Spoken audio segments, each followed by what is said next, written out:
পৃথিবীর সবচেয়ে শক্তিশালী জিনিস হচ্ছে লোহা, যা সব কিছুকেই কেটে ফেলতে পারে।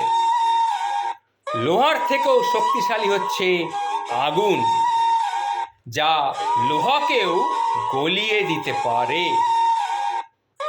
আগুনের থেকেও শক্তিশালী হচ্ছে জল, যা আগুনকেও নিভিয়ে দিতে পারে। আবার জলের থেকেও শক্তিশালী হচ্ছে মানুষ। কেন? যে সে সেই জলকে পান করে নিতে পারে।